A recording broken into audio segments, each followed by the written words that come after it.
Cette nuit-là, à 2h47 du matin, lorsque je suis entré dans la chambre de Monsieur Beaumont, j'ai vu cette peur dans ses yeux, une peur comme s'il avait vu la mort elle-même. Et à cet instant, dans cette chambre froide d'hôpital, seul, j'ai compris, cette nuit allait tout changer. Je ne savais pas qu'en France, chaque nuit, 200 000 infirmières comme moi essaient de sauver des vies lors de gardes solitaires. Je ne savais pas que le secret que j'allais découvrir cette nuit allait ébranler tout un système. Je m'appelle Emma Laurent, j'ai 29 ans et je suis infirmière en soins intensifs à l'hôpital de la Pitié-Salpêtrière à Paris. Laissez-moi vous dire, je marche dans ces couloirs depuis 7 ans, mais cette nuit était différente. Parce que l'histoire que je vais vous raconter n'est pas juste une histoire d'hôpital. C'est la face sombre du système de santé français. Ce sont ces esprits effondrés après la pandémie. C'est le cri silencieux des infirmières laissées seules. Êtes-vous prêts? Je ne l'étais pas mardi soir, 23 janvier 2026. Garde de nuit, de 22h à 8h du matin. Dans le 13e arrondissement de Paris, dans un hôpital prestigieux de 400 lits, il y a 24 patients en soins intensifs et moi, je suis seul responsable de 6 patients. Les couloirs sont silencieux, les lumières tamisées, seulement le bip des moniteurs et ma respiration. Dehors, Paris dort, les lumières de la tour Eiffel sont éteintes, les métros sont arrêtés, les cafés sont fermés. Mais je suis là. Seule. Toute seule. 6 vies de patients entre mes mains. En France, la solitude a maintenant atteint le niveau d'épidémie. 5 millions de Français ressentent une solitude chronique chaque jour. Et moi, chaque nuit, dans ce silence, dans cette solitude, j'essaie de sauver des vies. Mais personne ne voit. Personne ne s'en soucie. Parce que chacun a sa propre vie et sa propre façon de vivre. Et tout le monde vit avec cette perspective sur la vie. Ce sont les heures les plus solitaires. En garde de jour, nous sommes 4 infirmières, en garde de nuit seulement 2. Et cette nuit, Sophie est tombée malade, grippe, fièvre, difficultés respiratoires. Après la pandémie, tout le monde prend chaque symptôme au sérieux. Donc cette nuit, je suis vraiment seule. En France, la pénurie d'infirmières a atteint un niveau de crise. Selon les rapports de 2024, il manque 50 000 infirmières dans tout le pays. La pandémie nous a épuisés, beaucoup d'entre nous ont quitté la profession. Je suis toujours là, mais parfois je ne sais pas pourquoi je reste. Emma, regarde la chambre 412 s'il te plaît, dit le docteur Antoine Mercier à radio. Le pouls de Monsieur Beaumont a augmenté. Je cours. Chambre 412. J'ouvre la porte. Est-ce que quelque chose me retient? Non, qu'est-ce qui va me sauver ou est-ce que je veux me battre jusqu'à ce que je sauve une vie? Je pense que oui, Monsieur Jacques Beaumont, 67 ans, a subi une chirurgie cardiaque il y a 4 jours. Je regarde le moniteur, pouls 95. Élevé mais pas critique. Mais son visage est blanc comme un linge. Trempé de sueur. Monsieur Beaumont? Je prends sa main. Comment vous sentez-vous? Il me regarde. Ses yeux sont grands, remplis de peur. Emma, vais-je mourir? Mon cœur se serre. J'ai entendu cette question des milliers de fois, mais à chaque fois la même douleur. Non monsieur. Votre pouls a légèrement augmenté mais vous êtes stable. Ne vous inquiétez pas. Mais Emma, je sens quelque chose. Dans mon corps. Comme si quelque chose n'allait pas. Je l'examine. Pas de douleur thoracique. Pas de difficulté respiratoire. Mais mon instinct me dit quelque chose. Avez-vous pris vos médicaments régulièrement? Oui. À 22h. L'infirmière Juliette me les a donnés. Juliette Moreau, 45 ans, infirmière expérimentée avec 20 ans d'ancienneté. Fiable. Mais cette nuit, elle était en garde de jour. Maintenant à la maison. D'accord monsieur. J'appelle le docteur Mercier. Faisons un contrôle. Je sors. J'appelle docteur Mercier à radio. Docteur, chambre 412. Monsieur Beaumont est inquiet. Je vous demande de venir voir. J'arrive dans 5 minutes. Mais 5 minutes, c'est long.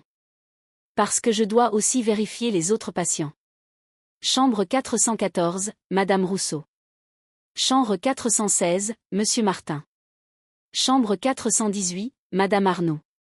Chambre 420, Monsieur Girard. Chambre 422, Madame Moreau. Chacun est ma responsabilité. Chacun est une vie. Et moi, je suis seul. Je vais à la chambre 414. J'ouvre la porte. Et c'est à cet instant terrible, que j'entends des gémissements profonds, remplis de douleur. Madame Claire Rousseau, 54 ans, a subi une chirurgie rénale il y a une semaine. Elle se tord dans le lit, ses mains sur son ventre. Plus j'entends sa voix, plus j'essaie de bouger rapidement. Madame Rousseau. Je cours vers elle. Qu'est-ce qui s'est passé? Emma, mon ventre, je ne peux pas supporter. Moniteur, pouce en 10. Tension 90/60e, en baisse. J'examine son abdomen, dur, gonflé, défense présente. Hémorragie interne. Mon Dieu. Calmez-vous. J'appelle le docteur. Radio, docteur Mercier. Urgence. Chambre 414. Abdomen aigu, hémorragie interne possible. 2 minutes plus tard, docteur Mercier arrive en courant. Il examine. Son visage est tendu, extrêmement sérieux. Tomodensitométrie urgente. Peut-être une complication post-opératoire. Prépare-la immédiatement. J'appelle la radiologie.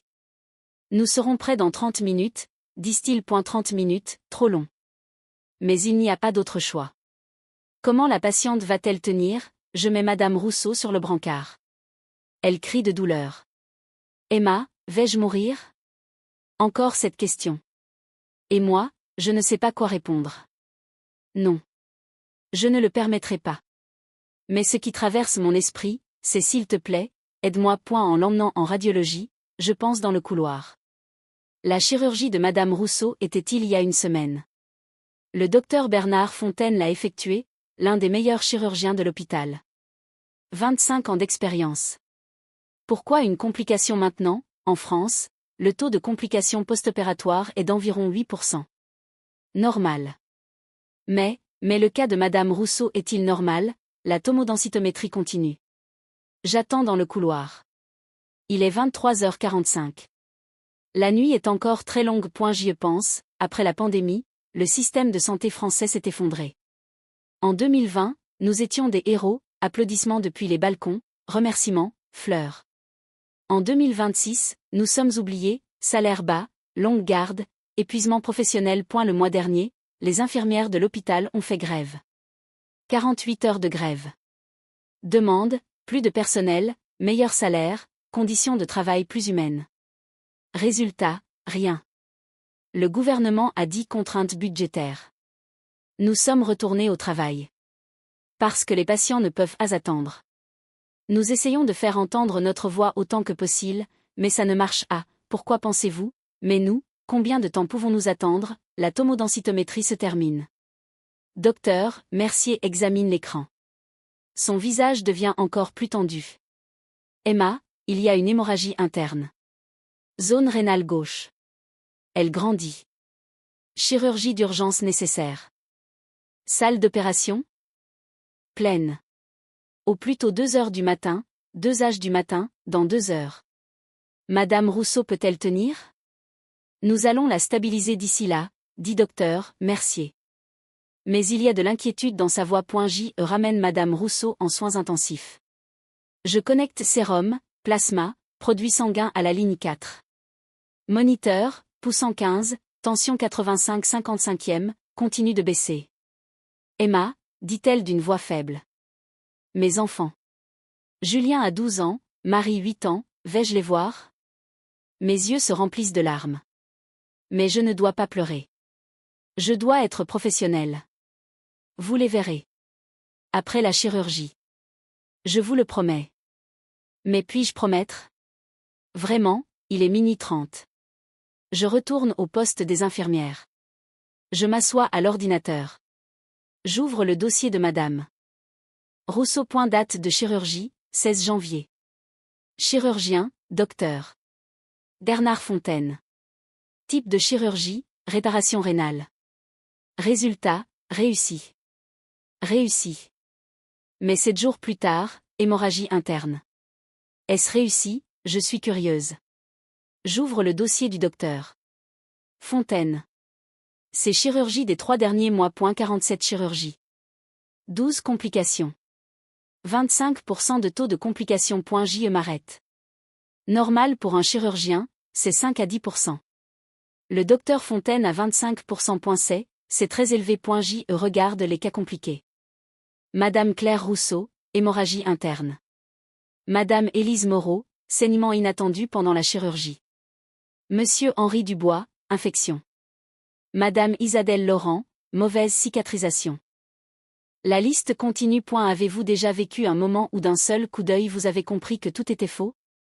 Ce moment silencieux et glacial où quelque chose en vous dit fuyez, mais vous ne pouvez pas? Écrivez dans les commentaires, parce que ce moment a changé la vie d'Emma. Et maintenant je comprends, ce n'est pas une coïncidence. C'est un schéma. J. Regarde l'écran de l'ordinateur. 12 noms. 12 complications. 12 familles. Chacun était sous ma responsabilité. Chacun pensait être en sécurité. Mais ne l'était pas. À cet instant terrible et silencieux, je comprends, ce n'est pas juste une statistique. Ce sont 12 personnes. 12 corps. 12 vies. Et quelqu'un leur a intentionnellement fait du mal. Mes mains commencent à trembler. Mon cœur bat. Parce que maintenant je dois faire un choix, soit je vais me taire et continuer mon travail comme infirmière. Soit je vais parler et risquer tout. Le téléphone sonne. Docteur Mercier. Emma, la chirurgie est prête. Amène Madame Rousseau. Je cours. Chambre 414. Mais quand j'ouvre la porte, je me fige. Madame Rousseau est dans le lit, immobile. Moniteur, pouce en 30. Tension 75/45. Point critique. Docteur Mercier. Urgence. Docteur Mercier arrive en courant. Le saignement s'est accéléré. En chirurgie immédiatement. Je prépare le brancard. Nous courons vers l'ascenseur. Chaque seconde compte. Dans l'ascenseur, je regarde Docteur Mercier. Je vois une expression sur son visage, pas de l'inquiétude, pas de la peur. Du doute. Docteur Mercier, y a-t-il quelque chose? Un long regard. Emma, quelque chose m'est venu à l'esprit concernant les complications post-opératoires. Mais maintenant. Nous parlerons après la chirurgie. Salle d'opération. La porte s'ouvre. Docteur Fontaine est là, 52 ans, prestigieux, respecté. Emma, as-tu apporté le dossier? Oui, docteur. Je tends le dossier. Il le prend, l'examine. Et une seconde, juste une seconde, il hésite. Ses yeux se fixent sur quelque chose. Le groupe sanguin est-il correct, dit-il. Oui. A positif. Il hoche la tête. D'accord. Nous commençons la chirurgie. Je sors. La porte se ferme. Et moi, je reste dans ce couloir froid. Le doute du docteur Mercier. L'hésitation du docteur Fontaine. 25% de taux de complications. Sont ceux des coïncidences, il est 2h45. La chirurgie dure 1h30. Trop long. J. suis assise dans la salle d'attente. Je pense. En France, depuis 2024, les suicides de professionnels de santé ont augmenté de 40%. Le syndrome d'épuisement professionnel a atteint le niveau d'épidémie. Le mois dernier, une infirmière s'est suicidée, 32 ans, mère de 2 enfants. Note de suicide, je ne peux plus tenir. Le système m'a tué. Quelle terrible situation, pensez-y, si les infirmières diminuent, la santé ne tombera-t-elle pas à des niveaux très bas? Nous ne sommes plus seulement des infirmières. Psychologues, travailleurs sociaux, employés administratifs, nous sommes tout. Et personne ne voit. Personne ne s'en soucie. Le téléphone sonne. Sophie, ma collègue malade. Emma, comment vas-tu? Fatiguée. Et toi? Ma fièvre est tombée mais Emma, cet hôpital va te tuer. 6 patients seule une nuit? C'est inhumain. Je sais. Mais que puis-je faire? Démissionne. J'y pense. La pandémie m'a détruite. Maintenant j'essaie juste de survivre. Démissionner. Combien d'infirmières ont démissionné après la pandémie? Des milliers. Et le reste essaie juste de tenir. Sophie, nous parlerons. Maintenant laisse la chirurgie se terminer. Je raccroche point, il est 3h15. La porte de la salle d'opération s'ouvre. Docteur, Mercier sort. Fatigué mais soulagé. Stable. Nous avons trouvé la source du saignement. Nous l'avons arrêté. Qu'est-ce qu'il a causé? Il reste silencieux. Long silence. Emma, je dois te parler. Mais pas ici. À la cafétéria. Dans 10 minutes. Cafétéria, vide la nuit, silencieuse. Docteur, Mercier prend un café, s'assoit. Emma, les sutures étaient ouvertes. Les sutures? Oui. Les sutures que le docteur Fontaine a faites. Il y a une semaine. Elles étaient ouvertes. Et le saignement a commencé de là. Comment est-ce possible? Les sutures ne s'ouvrent pas comme ça. Oui. Normalement, elles ne s'ouvrent pas. Il se penche, chuchote. Mais Emma, ces sutures, elles étaient très lâches. Comme si elles avaient été intentionnellement faites lâches. Je me fige. Intentionnellement? Que dites-vous? Je soupçonne seulement.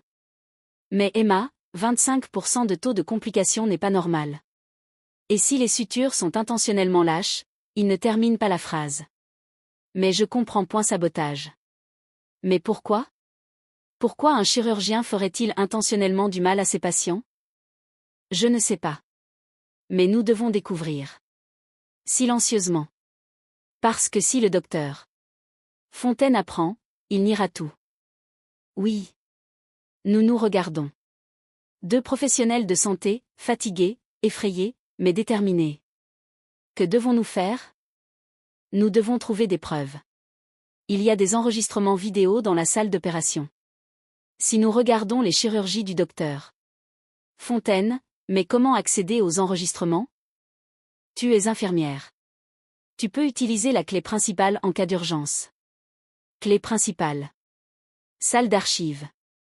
Illégal. Docteur, Mercier, c'est très dangereux. Je sais. Mais Emma.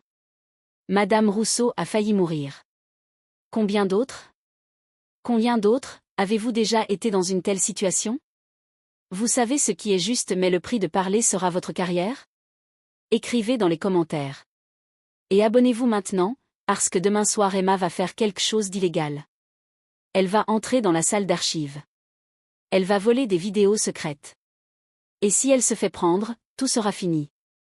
Enregistrement secret. 50 GB de vidéos. 30 minutes de téléchargement. Et quelqu'un arrive, il est 8 heures. La garde se termine. Je suis fatigué mais je ne peux pas rentrer à la maison. Parce que j'ai des questions dans ma tête. Suture. Complications. 25% de taux. J. Prend le métro. À la maison. 5e étage, petit studio, 35 mètres carrés. À Paris, c'est tout ce qu'une infirmière peut se permettre. J'ouvre la porte. J'entre. Je m'allonge sur le lit.et pour la première fois en 7 ans.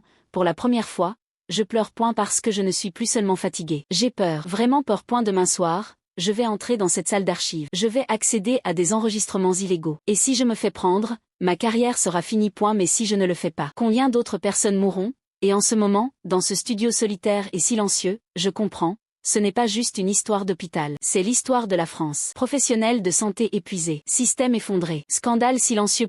Moi, je suis au milieu. Vendredi soir, 24 janvier. Il est 21h30. Encore une garde de nuit. Mais cette nuit est différente, cette nuit je vais commettre un crime. En entrant à l'hôpital, mes mains tremblent. Je passe ma carte d'identité. L'agent de sécurité me salue de la tête. Il ne sait pas, personne ne sait, que cette nuit je vais entrer dans la salle d'archives, que je vais voler des enregistrements vidéo illégaux. Dans le vestiaire, en changeant de vêtements, je me regarde dans le miroir. Une femme de 29 ans, fatiguée, pâle, effrayée, mais déterminée. J. Met la clé USB dans ma poche. 64 GB. Est-ce suffisant? Je ne sais pas. J. Vais au poste des infirmières. Cette nuit, Sophie est revenue, sa fièvre est tombée.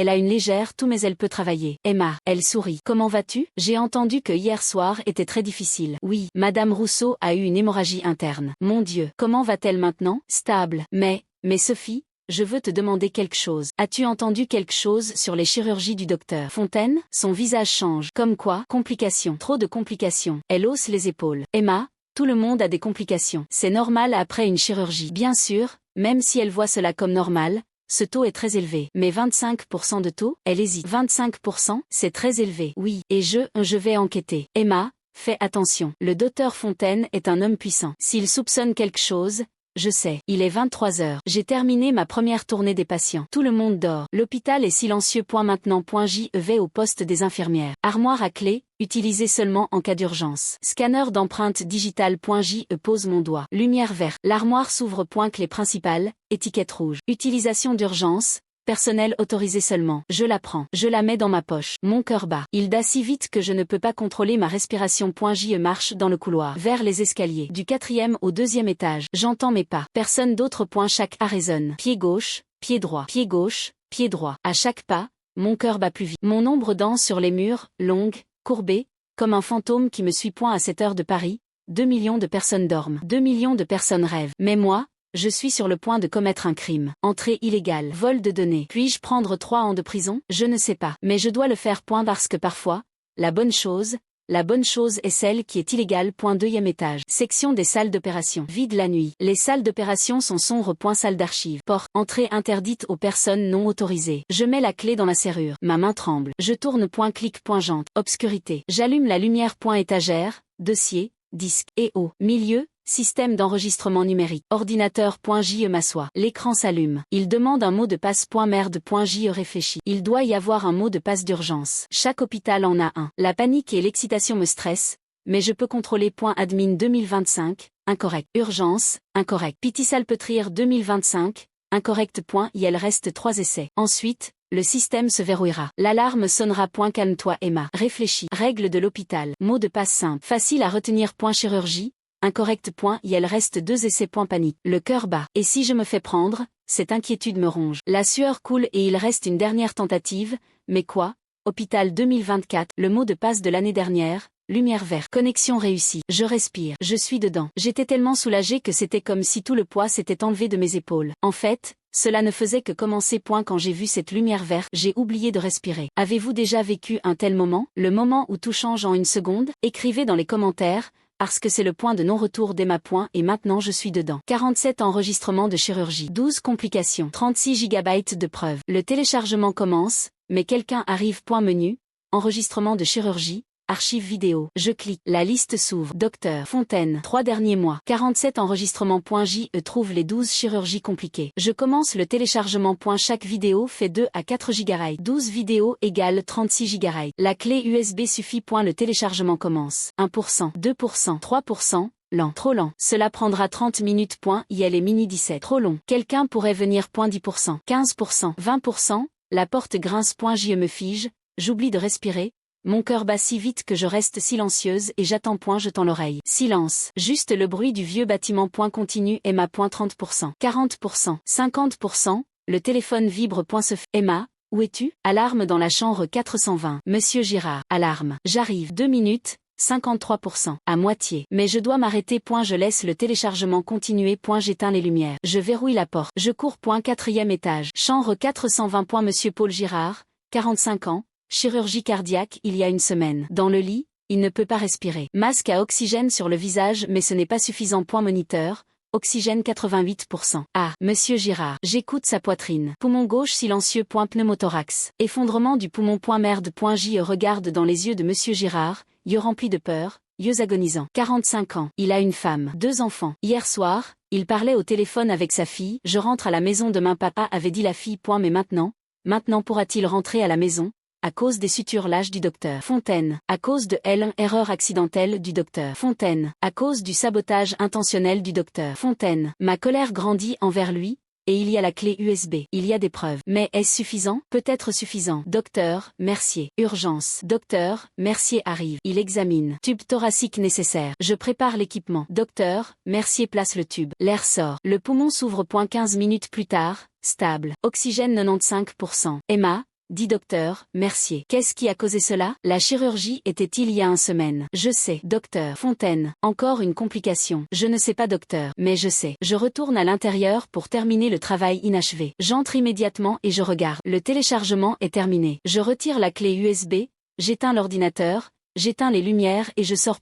Il est 8h30. La garde se termine. Mais je ne rentre pas à la maison. Parce que je dois regarder les vidéos avec Docteur Mercier. Cafétéria. Coin arrière. Docteur Mercier branche la clé USB sur l'ordinateur. 12 vidéos. Téléchargement à 100% terminé. Par laquelle commençons-nous? Madame Rousseau. La vidéo démarre. Salle d'opération. 16 janvier. Docteur Fontaine en masque et blouse. Les 20 premières minutes sont normales. Incision. Accès au rein. Réparation. Professionnel. Mais à la minute 27. Docteur Fontaine commence les sutures. Suture interne, autour du rein. Procédure normale. Chaque suture serrée, espacée de 0,5 cm. Mais Docteur Fontaine, il laisse les sutures lâches. Espacées des 1 cm. Insuffisant. Regardez, dis-je. Là. Docteur Mercier zoom. Oui, un chirurgien ne ferait jamais cela. Ou intentionnellement. Oui, nous ouvrons les autres vidéos. Madame Moreau, Monsieur Girard, Monsieur Martin, le même schéma dans toutes. Suture lâche. 12 vidéos. 12 patients. 12 fois la même erreur. Statistiquement impossible, dit Docteur Mercier. C'est intentionnel. Alors maintenant, que faisons-nous? Nous irons à l'administration de l'hôpital. Il est 9h45. Bureau de l'administration. 5e étage. Bureau de la directrice Docteur Isabelle Moreau. Secrétaire, avez-vous rendez-vous? Non, mais c'est urgent. Elle est disponible à 11h. Trop tard. Maintenant. La porte s'ouvre. Docteur Moreau sort, 58 ans, cheveux gris. Sérieuse. Docteur Mercier, qu'est-ce qui s'est passé? Problème grave. Nous devons vous parler. Nous entrons dans le bureau. Grande table, fauteuil en cuir, vue sur Paris. Asseyez-vous. J'écoute. Docteur Mercier pose la clé USB. Le docteur Fontaine commet une négligence intentionnelle dans ses chirurgies. Silence. Lourd. C'est une accusation grave. Preuve. 12 vidéos de chirurgie. Nous montrons les vidéos, une par une. Docteur Moreau regarde. Aucune expression sur son visage. D'où viennent ces vidéos? Des archives de la salle d'opération. Dis-je. Je les ai prises. Elle me regarde. Sans permission? Oui madame. Mais, illégal, dit-elle d'une voix tranchante. Entrée non autorisée. Vol de données. Faute disciplinaire. Je suis choquée. Mais le docteur Fontaine est un chirurgien prestigieux. 25 ans. Des milliers de chirurgies réussies. Et vous, une infirmière, vous venez avec des vidéos illégales. Mais les vidéos sont claires. Les sutures sont lâches. Peut-être que sa technique est différente. Peut-être qu'il s'ajuste en fonction de la structure des tissus. Je ne suis pas chirurgienne. Je ne peux pas décider. Alors convoquez une commission, dit Docteur Mercier. Que des chirurgiens indépendants examinent. Docteur Moreau soupire. Docteur Mercier, vous avez déjà porté plainte il y a 2 ans. Vous vous souvenez? Preuve insuffisante. Il a été acquitté. Mais cette fois il y a une vidéo. Vidéo sujette à interprétation. Et Docteur Mercier, si vous portez plainte à nouveau, le docteur Fontaine peut vous poursuivre pour harcèlement. Menace. Pas clair mais l'implication est claire. Donc vous n'allez rien faire? Docteur Moreau se penche sur la table. Il n'y a pas de menace dans sa voix. Pire, il y a de la fatigue. Mademoiselle Laurent, je dirige cet hôpital depuis 20 ans. 20 ans. Des milliers de décisions. Des milliers de crises. Et je choisis toujours une chose. L'hôpital doit rester debout. Parce que si l'hôpital ferme, 400 lits disparaissent. 1000 employés perdent leur emploi. 100 000 patients doivent aller ailleurs. Mais, dis-je doucement, 12 patients ont failli mourir à cause du docteur Fontaine. 12 patients, dit-elle d'une voix froide. Ou 100 000 patients. Mathématiques, mademoiselle Laurent. Juste des mathématiques. Et à cet instant, je comprends, ce n'est pas juste une guerre contre le docteur Fontaine. C'est le système. Cette logique. Ce système froid, calculé, inhumain. Avez-vous déjà dû prouver que vous valez plus que les mathématiques? Docteur Moreau me regarde froidement. Mademoiselle Laurent, vous avez franchi la limite. Entrée illégale. Vol de données. Vous serez renvoyé au conseil de discipline. Quoi? Conseil de discipline? Oui, demain. Si vous êtes reconnu coupable, vous pouvez être licencié. Licenciement. Ma vie se termine. Mais les patients? Les règles sont les règles. Vous avez enfreint la loi. Partez s'il vous plaît. Nous sortons. Couloir. Choc. Emma, je suis désolée. Non, dis-je. J'ai choisi. C'était ma décision. Mais maintenant, que faisons-nous? Je ne sais pas. Et je ne sais vraiment pas. Le système est contre nous. Et nous ne sommes que 2 personnes. Avez-vous déjà fait la bonne chose mais tout le monde vous a traité de menteur? Avez-vous déjà été accusé parce que vous vouliez la justice? Écrivez dans les commentaires.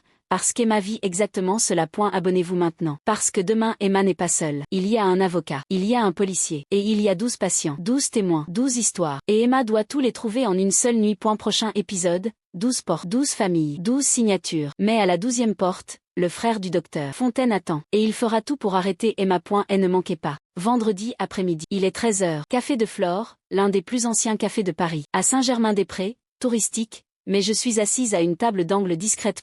Et la femme assise en face de moi peut sauver ma vie. Ou elle peut être finie. Maître Sophie Durand, 42 ans, costume noir, visage sérieux mais chaleureux. Avocate. Mademoiselle Laurent, dit-elle. Le docteur Mercier m'a tout raconté. La négligence intentionnelle du docteur Fontaine, les vidéos, les menaces du docteur Moreau. Et pouvez-vous m'aider? Je peux. Mais d'abord, laissez-moi vous demander, Emma, pourquoi prenez-vous autant de risques? Je m'arrête, je réfléchis. Parce que je suis infirmière. C'est mon devoir de protéger les patients. Elle sourit. Bonne réponse. Parce qu'Emma, cette guerre n'est pas facile. Un chirurgien, l'administration de l'hôpital, le système sont contre vous. Vous pouvez tout perdre, je sais, mais vous pouvez aussi gagner. Si nous faisons les bons mouvements. Quels mouvements? Premièrement, je vous défendrai au conseil de discipline. Votre conseillère juridique. Les frais, pro bono, gratuits. Je suis surprise. Pourquoi? Elle prend une profonde respiration. Sa voix se brise. Elle joint ses mains sur la table, essayant de paraître forte mais elle tremble. Parce qu'il y a 3 ans, ma mère a été opérée à l'hôpital Sainte-Anne. Chirurgien, docteur Bernard Fontaine. Ma mère avait 62 ans. Professeur à la retraite. Chaque matin, elle se levait à 7 heures. Elle buvait du café. Elle lisait Le Monde. Elle tricotait des gants pour son petit-fils. Une vie normale, ordinaire, belle. Elle s'arrête. Ses yeux se remplissent de larmes. Pontage cardiaque. Une chirurgie simple. Le docteur Fontaine a dit « Ne vous inquiétez pas, Madame Durand. Vous rentrerez chez vous dans 3 jours. » Mais le 6e jour, elle a eu de la fièvre. Le 10e jour, une infection. Le 30e jour, septicémie. Le 60e jour, elle est morte dans mes bras. Et moi, je suis avocate, diplômée de la meilleure faculté de droit de France. Mais je n'ai pas pu sauver ma propre mère. Parce qu'il n'y avait pas de preuves. Parce que le système était fort. Parce que j'étais seule. Elle me regarde. Mais tu n'es pas seule, Emma. Plus maintenant. Je me fige. Le docteur Fontaine, votre mère? Oui. Et je soupçonnais. Mais je n'ai pas pu trouver de preuves. Ils ont dit complication malheureuse. J'ai accepté. Mais maintenant il y a des preuves. Oui. Et maintenant c'est le moment de la justice. Justice. Le conseil de discipline est demain. Comment allons-nous nous préparer? Je vais préparer une défense juridique. Et vous allez faire quelque chose. Quoi? Parler aux patients. Les patients du docteur Fontaine. S'ils portent plainte, il y aura la parole de 12 personnes. 12 patients, 12 témoins. Mais comment? Certains sont sortis, certains sont dans d'autres villes. Il y a des adresses dans les dossiers de l'hôpital. Je tiendrai une autorisation légale. Vous les visiterez. Ce soir, cette nuit, demain matin, ils signeront la pétition. Une nuit, 12 patients. Impossible. Je ne peux pas. Trop court. Tu peux, Emma. Je viendrai avec toi. Je la regarde. Vous? Avec moi? Oui. Tu n'es plus seule. Mes yeux se remplissent de larmes. Pour la première fois, quelqu'un est à mes côtés. En France, la solitude est maintenant une crise de santé publique. 5 millions de Français ressentent une solitude chronique chaque jour. Surtout après la pandémie, télétravail, isolement social, vie numérique. Les gens se sont déconnectés les uns des autres. À Paris, 2,2 millions de personnes vivent. Mais dans cette ville bondée, les gens n'ont jamais été aussi seuls. Dans le métro, des centaines de personnes, mais personne ne parle à personne. Les cafés sont pleins, mais tout le monde regarde son téléphone. Dans les immeubles, des centaines de voisins, mais personne ne connaît personne. Métro, boulot, dodo, métro, travail, sommeil. C'est le mode de vie français. La vie sociale est secondaire. À Paris, tout le monde court, tout le monde est occupé, tout le monde semble réussir. Mais de l'intérieur, tout le monde est seul. Moi, je travaille dans cet hôpital depuis 7 ans. J'ai vu des milliers de personnes. Mais une vraie connexion? Une vraie amitié? Non. Juste des collègues de travail. Juste bonjour, ça va, et bonne journée. Mais aujourd'hui pour la première fois quelqu'un a dit, tu n'es pas seul. Merci maître. Appelle-moi Sophie. Allez, commençons. Le temps presse. Il est 14 heures. Nous sommes en voiture. La voiture de maître Durand. Elle a la liste en main. Premier patient, Monsieur Henri Dubois. Chirurgie cardiaque, infection. 47 rue de Rivoli. 15 minutes plus tard, nous y sommes. 4e étage. Sonnette. Et la porte s'ouvre. Vieil homme, 68 ans, fatigué mais gentil. Oui, Monsieur Dubois. Je suis Emma Laurent, infirmière. Je veux vous parler. Infirmière? Y a-t-il un problème? Non monsieur. J'ai des questions sur votre chirurgie. Pouvons-nous entrer? Entrez. Nous entrons dans le salon. Vieux meubles, canapé des années 70, tapis délavé, rideaux jaunis. Sur les murs, des photos de mariage en noir et blanc, pique-nique familial en couleur, anniversaire de petit fils. Thé sur la table, une boîte de médicaments. Note dessus, matin 2, midi 1. Soir 2. N'oublie pas. Monsieur Dubois remarque mon regard. Médicament cardiaque, dit-il. Depuis la chirurgie du docteur Fontaine. Chaque jour. Vivez-vous seul? Je demande. Oui. Ma femme est morte il y a 5 ans. Cancer. Mes enfants sont à Lyon. Ils viennent 2 fois par an. Noël et vacances d'été. Silence. La plus grande maladie de Paris, la solitude. Surtout les personnes âgées. Dans les appartements, seuls, ils survivent. Mais ils ne vivent pas. Monsieur Dubois, il y a 3 mois vous avez eu une chirurgie cardiaque. Le docteur Fontaine l'a faite. Ensuite vous avez eu une infection. Oui, une mauvaise infection. J'ai failli mourir. Avez-vous jamais soupçonné qu'il y avait une erreur? Il hésite. J'ai soupçonné. Après la chirurgie, j'allais bien pendant 5 jours. Mais le 6e jour, soudainement de la fièvre, la plaie a commencé à s'ouvrir. Ils ont dit complication normale. Mais je n'étais pas sûre. J'ouvre mon ordinateur portable. Je montre la vidéo. Les sutures. Regardez. Le docteur Fontaine laisse les sutures lâches. Intentionnellement. Votre infection vient de là. Il regarde. Ses yeux s'agrandissent. Intentionnellement? Il m'a intentionnellement fait du mal? Oui. Et pas seulement à vous. 12 autres patients. Mon Dieu, Pourquoi? Argent. Chaque complication est une deuxième chirurgie. Chaque deuxième chirurgie est plus d'argent. Son visage rougit. Colère. Ce salaud. Pour de l'argent. Monsieur, demain pouvez-vous signer la pétition? Plainte, avec les autres patients? Bien sûr. Où? Vous? Dit Monsieur Dubois, vous êtes venu pour moi. Personne ne vient. Les médecins n'appellent pas. Les infirmières ne passent pas. Mais vous êtes venu. Ses yeux se remplissent de larmes. Et je comprends. Ce n'est pas juste une guerre contre le docteur Fontaine. C'est une guerre contre le système. Le système qui laisse les gens seuls, oubliés, se sentant sans importance. Maître Durand sort la pétition. Il signe. Un signature. 11 de plus. Il est 16 heures. Deuxième patient, Madame Isadelle Laurent. Montmartre. Sonnette. Madame Laurent ouvre, 50 ans, mince, pâle. Nous expliquons. Nous montrons la vidéo. Je le savais, dit-elle en pleurant. Quelque chose n'allait pas. Mais personne ne m'a cru. Votre corps ne guérit pas, ont-ils dit. Non, le chirurgien était faux. Elle signe. Deux signatures. Il est 18h30. Cinquième patient, Madame Anne Mercier. Transplantation rénale. Antoine est mon cousin, dit-elle. Il a recommandé le docteur Fontaine, le meilleur chirurgien. Mais ensuite tout est allé mal. Antoine s'est senti coupable. Il est tombé en dépression. Docteur Mercier, se sentant coupable à cause de sa cousine. Elle signe. 5 signatures. Il est 22h. Neuvième patient, Monsieur Louis Dernard. Chirurgie du foie. Police? Pourquoi n'êtes-vous pas allé à la police? L'hôpital veut d'abord une enquête interne. Mais s'ils n'agissent pas, nous irons à la police. Je veux aller à la police. Immédiatement. Cet homme doit aller en prison. D'abord l'hôpital. Ensuite la police. Il signe. 9 signatures. 9 histoires. 9 familles. Chacun victime de la négligence intentionnelle du docteur Fontaine. Chacun laissé seul, ils avaient fait confiance au système.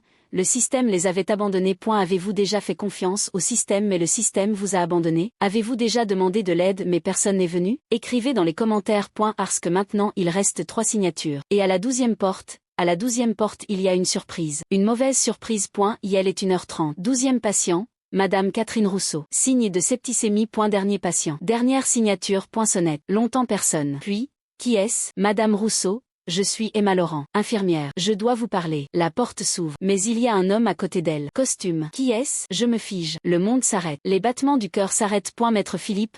Costume à 2000 €. Bouton de manchette en or. Chaussures cirées. Et ses yeux sont froids. Glacés. Calculés. Je suis Maître Philippe Fontaine, dit-il d'une voix calme. Mais le calme est dangereux. Avocat. Frère du docteur Bernard Fontaine. Que faites-vous ici? Je demande mais ma voix tremble. Je suis la conseillère de Madame Rousseau. Elle m'a raconté. Vous parlez aux patients. Vous collectez des pétitions. Sur mon frère. Madame Rousseau se tient derrière. Tête baissée. Yeux au sol. Honte. Peur. Les deux. Oui, dis-je. Ma voix est maintenant forte. Parce que votre frère commet un crime. Il sourit. Mais le sourire est dangereux. Vous affirmez. Mais il n'y a pas de preuves. Il y a des preuves vidéo. Vidéo obtenues illégalement. Invalide au tribunal. Il s'approche. 1 pas. 2 pas. Maintenant nous sommes face à face. Mademoiselle Laurent, dit-il en chuchotant. Vous avez 29 ans. Jeune, talentueuse, est l'avenir. Pourquoi risquez-vous tout cela? Parce que c'est la bonne chose. Bon, il rit. Le bon change. L'avocat m'a appris cela. Aujourd'hui bon, demain mauvais. Aujourd'hui héros, demain criminel. Maître Durand s'avance. Assez. Vous avez menacé Madame Rousseau. Menacé? Visage innocent. J'ai juste donné un conseil juridique. J'ai fait une déclaration. J'ai présenté une analyse des risques. Madame Rousseau a pris sa propre décision. Librement. Je regarde Madame Rousseau. Est-ce vrai? Silence. Long.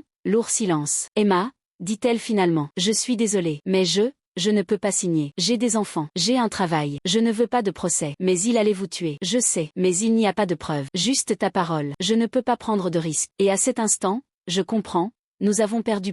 11 signatures. Mais à la 12e. Et les avocats disent, tous les patients ne se plaignent pas. Donc pas de crime. Nous sortons. Dans la rue de Paris. Minuit. Emma, dit Maître Durand. Il y a 11 signatures. C'est suffisant. Non. Ils diront, pourquoi pas la 12e? Silence. Mais nous n'abandonnerons pas. Demain nous nous battrons. Et si nous perdons, nous irons aux médias, à la police. Parce que la vérité finit tôt ou tard par sortir. Tôt ou tard. Mais combien d'autres patients?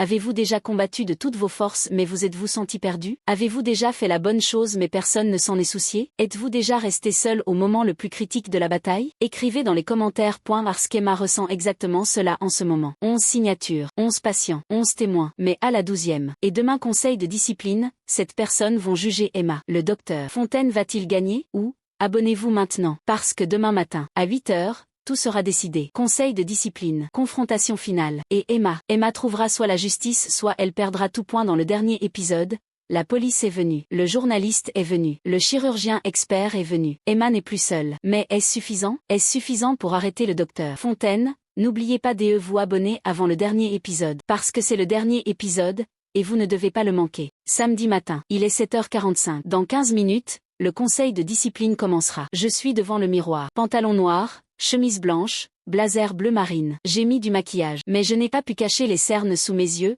j'ai dormi 3 heures. Peut-être. Allez Emma, dernière bataille. Le téléphone sonne. Maître Durand. Es-tu prête? Non. Mais je viens. Bien. Parce que j'ai une surprise. 7h55 à l'entrée de l'hôpital. Surprise. Il est 7h55. Je suis devant l'hôpital. Maître Durand est là. Et à côté d'elle, 4 autres personnes. Je reconnais docteur Mercier. Mais les 3 autres? Emma, laisse-moi te présenter. Docteur Élise Moreau. Experte en chirurgie. Université de Paris. Docteur Moreau, 40 ans. Sérieuse, tend la main. Mademoiselle Laurent, j'ai regardé vos vidéos. La technique du docteur Fontaine est en dessous des normes. Il y a une négligence intentionnelle. Négligence intentionnelle d'un chirurgien expert. Et voici inspecteur Jean-Marc Dubois. Police de Paris. Unité des crimes médicaux. Police. Mademoiselle, dit l'inspecteur. Hier soir, Maître Durand a appelé. J'ai ouvert une enquête préliminaire sur les 156 chirurgies du docteur Fontaine la dernière année. 47 ont eu des complications. 30% de taux. Statistiquement impossible. 30%. Et voici journaliste Claire Petit. Journal Le Monde. Éditrice santé. Journaliste. Média. Mademoiselle Laurent,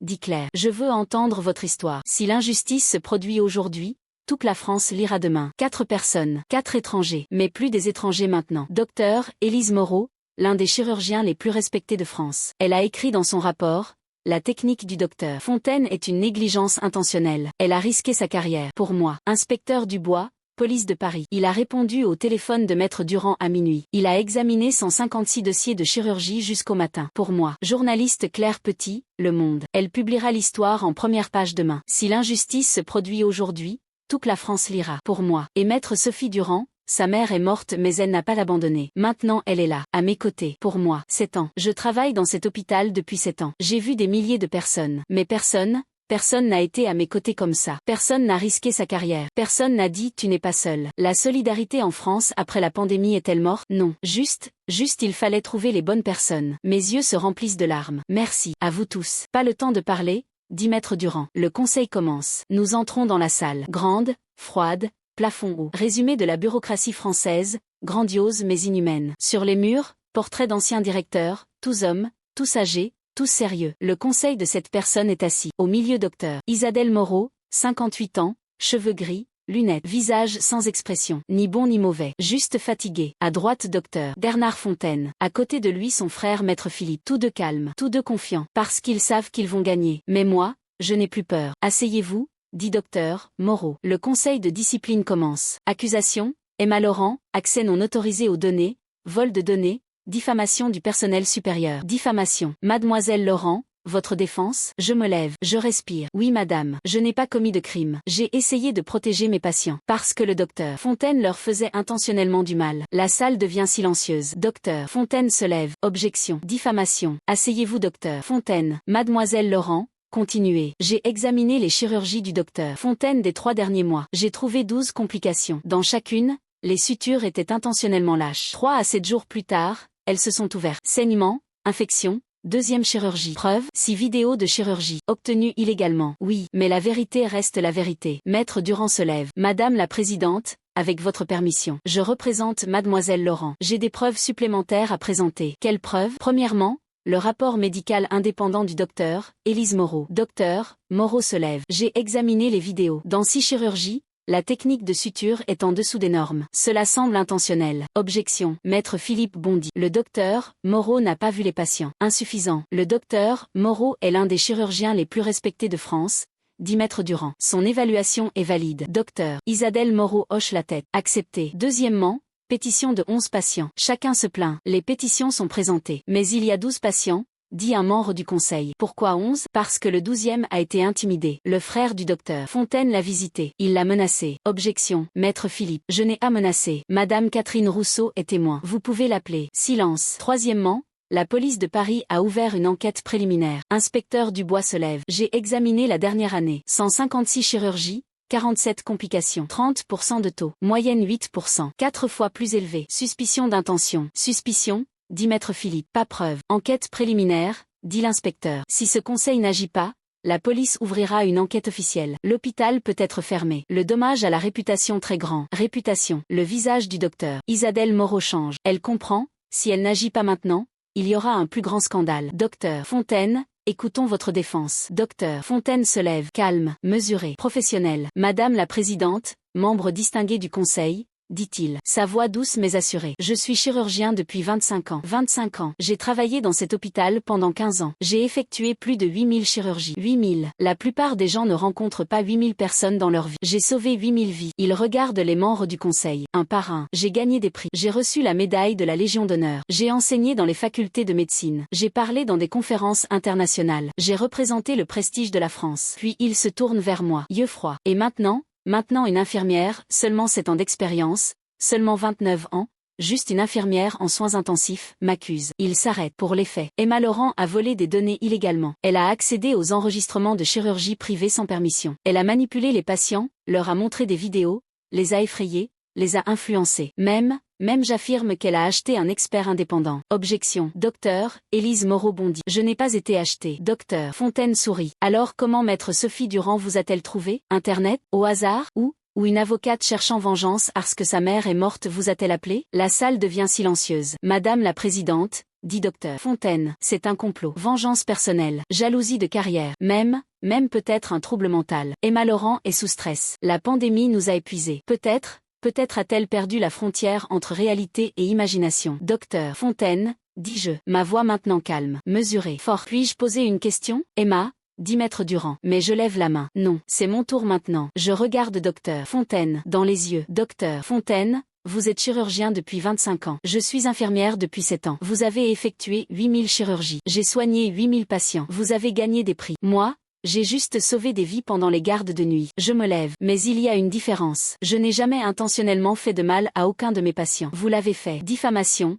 dit-il. Non. Mathématiques. Au cours de la dernière année, vous avez effectué 156 chirurgies. 47 complications. Chaque complication nécessitait une deuxième chirurgie. Chaque deuxième chirurgie 5000 € de facture. 47 fois 5000 égale 235 000 €. Revenus supplémentaires. Juste en un an. Pour vous, la salle devient silencieuse. Mais peut-être que ce n'était pas l'argent. Peut-être le pouvoir. Peut-être le contrôle. Peut-être se sentir comme Dieu. Tenir la vie d'une personne dans la main. Je peux sauver. Ou je peux faire des erreurs intentionnelles. Je peux nécessiter une deuxième chirurgie. Je peux gagner plus d'argent. Et personne ne remarque. Parce que je suis le docteur Bernard Fontaine, chirurgien prestigieux, intouchable. Je me penche sur la table. Mais quelqu'un a remarqué. Moi j'ai remarqué. 29 ans, 7 ans d'expérience, juste une infirmière. Et maintenant je demande, vous êtes chirurgien depuis 25 ans. Mais à combien de personnes avez-vous vraiment aidé? Et à combien avez-vous intentionnellement fait du mal? Silence. Tout le monde attend. Assez. Il frappe la table. Je n'opère pas pour l'argent. Je sauve des vies. Ma voix s'élève. Je suis en colère maintenant. Monsieur Beaumont a failli mourir. Madame Rousseau a été admise en soins intensifs. Le poumon de Monsieur Girard s'est effondré. Tous à cause de vous. Emma, calme-toi,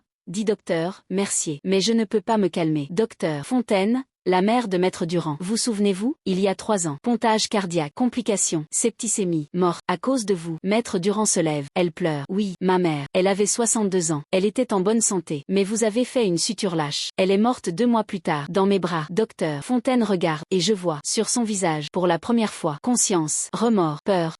Je suis désolé. Mais, quelles excuses? Crie maître Durand. Ma mère est morte. Votre faute. Et vous avez continué. Vous ne vous êtes jamais arrêté. Docteur Fontaine s'assoit. Tête baissée. Main tremblante. Inspecteur Dubois se lève. Docteur Fontaine, une enquête officielle s'ouvre. Accusation, négligence médicale intentionnelle, fraude, lésion corporelle dangereuse. Venez avec moi maintenant. Quoi? Arrestation? Pas encore. Vous serez interrogé. Je ne viendrai pas. Vous viendrez. Avec moi ou avec les gendarmes. Maître Philippe se lève. Mon frère ne partira pas. Je vous conseille de vous taire. Vous aussi êtes sous enquête. Manipulation de témoins. Il se fige. Docteur Fontaine se lève. Lentement. Fatigué. D'accord. Je viendrai. Mais je veux dire quelque chose. Il me regarde. L'on regarde. Et je vois quelque chose, sur son visage. Pour la première fois. Le masque tombe. Emma Laurent, dit-il doucement.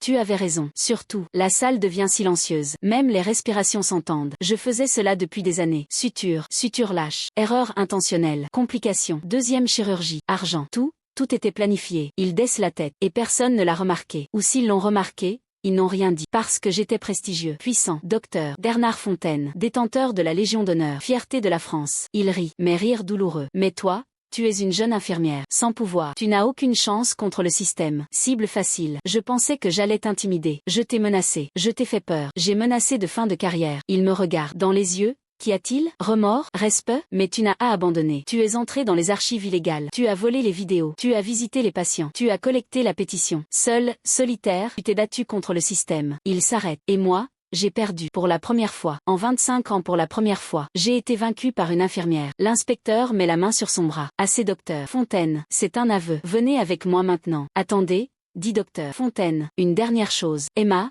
tu avais demandé. À combien de personnes ai-je aidé? À combien ai-je fait du mal? Silence. Réponse. Je ne sais pas. Peut-être j'ai aidé 7000 personnes. Mais j'ai fait du mal à 100 personnes, intentionnellement, depuis 5 ans, peut-être plus, je ne me souviens plus, parce qu'il n'était que des dossiers, chiffres, statistiques, j'ai perdu l'humanité, il se lève, mais toi tu n'as pas perdu Emma, tu es encore humaine, tu te soucies encore, tu te bats encore, c'est pourquoi tu as gagné. L'inspecteur Dubois met la main sur le bras du docteur Fontaine, allons-y, il sort, docteur, Isadelle Moreau se lève, décision du conseil, Emma Laurent est acquittée de toutes les accusations. De plus, nous récompensons Emma Laurent pour son courage. Médaille d'honneur de l'hôpital. Et promotion, infirmière-chef adjointe. Je suis choquée. Promotion? Oui. Emma, tu as sauvé cet hôpital. Pas sa réputation, son âme, sa conscience, son honneur. Applaudissements. Et je pleure. Larmes de bonheur. Avez-vous déjà vécu un tel moment, quand vous pensiez que tout était fini mais ensuite la victoire est venue? Avez-vous déjà combattu seul et gagné? Avez-vous déjà eu personne qui ne croyait en vous mais vous avez eu raison? Écrivez dans les commentaires. Partagez. Parce que l'histoire d'Emma